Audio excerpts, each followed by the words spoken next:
sobre a situação por lá com o cientista político Paulo Nicoli. Paulo, bom dia e muito obrigado pela entrevista. Bom dia, Rafael, bom dia, Nívia, e bom dia a todos os telespectadores. Paulo, agora há pouquinho a gente mostrou um trecho de uma entrevista do ministro de Relações Institucionais, Alexandre Padilha, dizendo que na avaliação do governo brasileiro essa é a decisão correta, porque há uma tentativa de minimamente pacificar o ambiente. É a mesma decisão tomada pelos Estados Unidos, decisão tomada também pela União Europeia.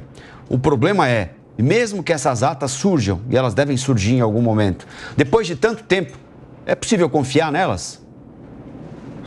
Então, esse é o grande problema, né? Claro que deve-se respeitar sempre o processo eleitoral. No entanto, essa demora do governo da Venezuela em apresentar e publicizar essas atas dificulta cada vez mais a vida do Maduro, né? Ontem mesmo o Maduro deu uma entrevista coletiva que se converteu num monólogo, né? Já que os jornalistas não puderam fazer perguntas. E o que se esperava ontem é que parte dessas atas ou algum documento mais fidedigno fosse apresentado, que não ocorreu. Então, foi um tiro no próprio pé.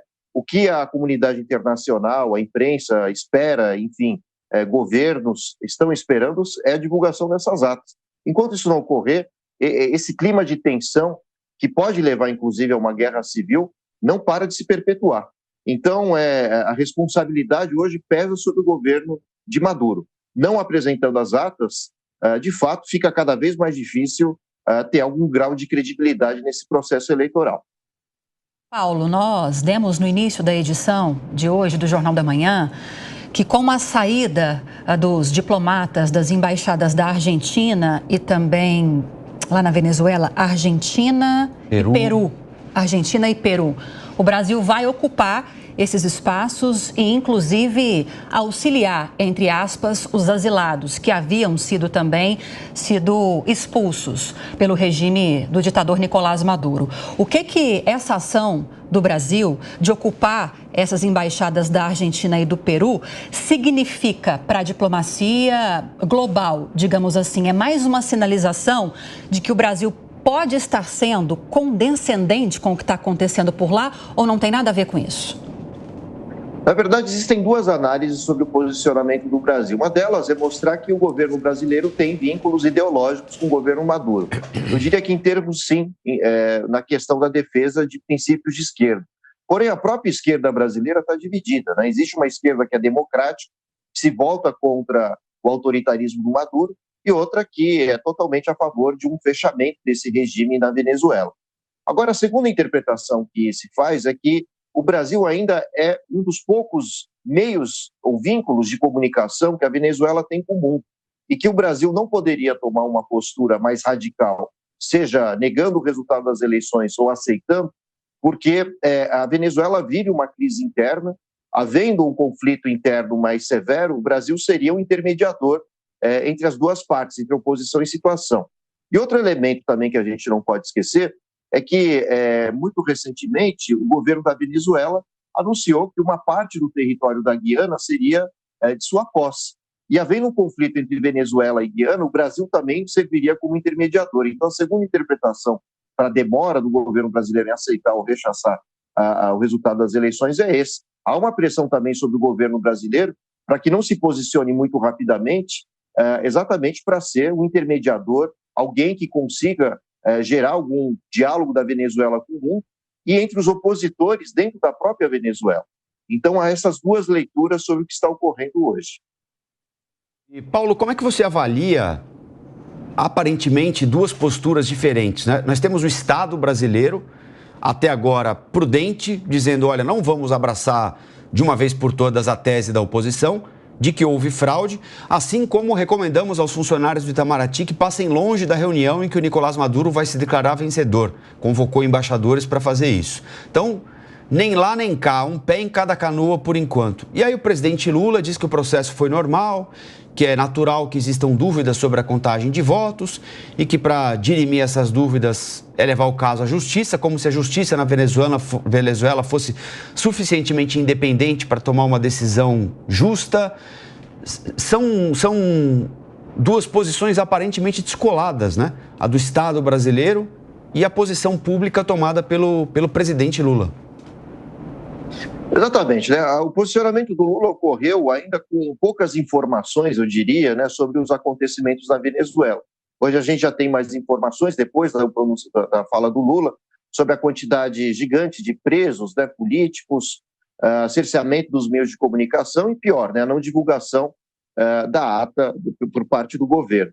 Então, me parece que o governo brasileiro precisa se retratar, o presidente Lula, embora o Itamaraty tenha uma postura bem diferente, né, o Ministério das Relações Exteriores, que é da cautela.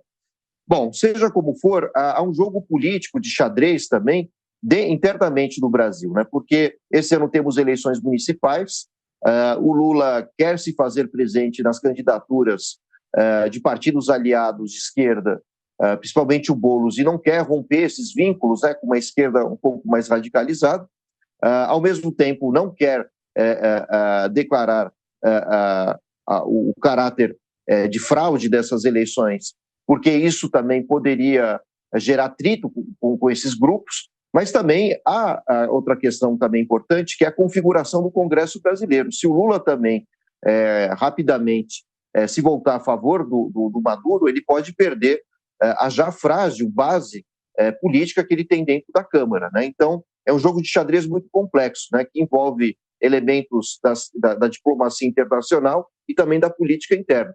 Porque se o Lula se comprometer radicalmente com o Maduro e comprovada a fraude no processo eleitoral da Venezuela, certamente o Lula vai perder muito apoio interno, principalmente no Congresso. Agora, Paulo, embora o presidente Lula tenha dito recentemente que não está acontecendo nada de anormal na Venezuela, como o Colombo lembrou agora ao fazer um questionamento para você, a Costa Rica ofereceu asilo político para lideranças de oposição diante dos protestos violentos que estão acontecendo no país. Eu não sei exatamente agora o saldo horrível de mortes, mas ontem nós havíamos dado 11. Alguns portais de notícia hoje já dão 12 mortes, outros já dão 13 mortes, enfim. De qualquer forma, muita gente está morrendo nesses protestos que estão acontecendo por lá. Agora, Maria Corina Machado e Edmundo Gonçalves, que foi oficialmente o candidato que disputou as eleições, eles negaram esse asilo político que foi oferecido pela Costa Rica. Querem estar no país para tentar garantir uma vitória que, segundo eles também há provas, atas e provas de que Edmundo Gonçalves venceu as eleições. Como o mundo está olhando para a Venezuela, essa decisão dessas lideranças de oposição de permanecerem no país, além, claro, de ser uma decisão corajosa, é a que confere mais bom senso, porque se algo acontecer com eles, o mundo está olhando para a Venezuela, né? Bom, se a oposição se retirar do país, isso é decretar a vitória do Maduro e uma passividade tremenda em relação à suposta fraude do processo eleitoral, né? Por isso que é uma atitude corajosa permanecer no país, considerando todos os riscos, né, de prisão política e até mesmo de não comunicação, né, com meios de comunicação, com jornalistas, muitos presos políticos, mais de 700, né, manifestantes. Então isso complica cada vez mais a posição do Maduro. No entanto, há um cenário internacional muito mais complexo hoje, que se deve à questão de qual será o nível de atenção dos Estados Unidos em relação à Venezuela. Isso porque ontem mesmo foi assassinado um dos líderes do Hamas no Irã. E há um clima de tensão muito forte no Oriente, que envolve países árabes e muçulmanos contra o Estado de Israel. E pode ser que, se o conflito de fato se acentuar e sair simplesmente da faixa de Gaza e ganhar outros países com mais intensidade, os Estados Unidos certamente deixarão de olhar a Venezuela com maior importância e olharão a defesa de Israel como um grande princípio político a ser seguido, coisa que os Estados Unidos faz historicamente. Isso pode ser uma vantagem para o Maduro, né? Ou seja, que os Estados Unidos desloquem o seu poderio bélico para o Oriente Médio e não para a América Latina. Então, eu diria que o Maduro hoje conta muito com isso, né? Uma piora das relações internacionais no Oriente, para que os Estados Unidos abaixem, né, o seu foco, ou tenham um menor foco em relação aos problemas internos da Venezuela. Professor, o Cristiano Vilela, nosso comentarista, quer fazer uma pergunta para o senhor também. Professor Paulo, bom dia, satisfação revê-lo aqui na Jovem Pan. Professor, esse posicionamento um pouco dúbio por parte do governo brasileiro em relação ao episódio da Venezuela, ele não pode enfraquecer ainda mais os projetos que o governo brasileiro demonstrou, pelo menos no início do governo, no ano passado, de buscar ser um agente de liderança no âmbito latino-americano, no âmbito sul-americano e procurar, de alguma forma, liderar os países dessa região e que justamente quando ocorre um conflito como esse, uma situação como essa, dentro dos domínios da América do Sul, o Brasil acaba não liderando uma posição mais firme e mais dura nesse sentido? Exatamente, né? Primeiro que a posição do Brasil é sempre importante para o continente, né? Mas essa demora do governo Lula, até uma certa simpatia com o Maduro, tem causado uma divisão nas esquerdas da América Latina. Exemplo disso é que são declarações do Pepe Mujica, né? Ex-presidente do Uruguai, figura importantíssima das esquerdas latino-americanas, e ele tem se pronunciado contra o resultado das eleições e as atitudes do governo Maduro. Boric, também presidente de esquerda, agora no Chile, imediatamente foi contra o resultado das eleições, o que tem mostrado, então, essa divisão das esquerdas, uma esquerda mais democrática, uma esquerda mais ortodoxa, né, a favor de governos mais autoritários, coisa que existia muito presente no século passado, na visão da esquerda, hoje se perdeu relativamente, e o Lula hoje está exatamente em cima do muro, né, tentando agradar gregos e troianos, mas isso pode prejudicar o Lula não só na tentativa de se tornar uma grande liderança para a América Latina toda, né? Mas principalmente na divisão dessas posições de esquerda, conflitos entre as esquerdas latino-americanas, porque o bom senso, né, manda que respeite-se sempre um processo idôneo democrático. E a Venezuela até agora não tem demonstrado isso com seu governo.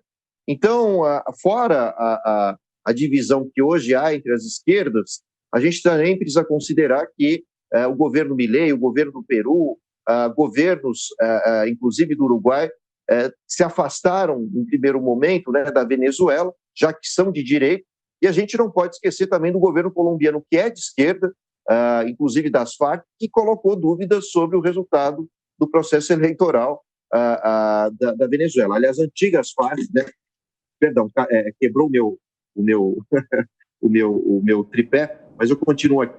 Mas o governo da Colômbia é regido, né, por um ex-comandante das Farc, né, que buscou o caminho da paz, e nem ele, vejam só, tem se mostrado muito a favor do resultado da eleição na Venezuela. Nós conversamos com o cientista político Paulo Nicoli. Professor, muito obrigado pela entrevista. Bom dia, até a próxima. Muito obrigado, bom rever os colegas. Um abraço a todos. Muito obrigado.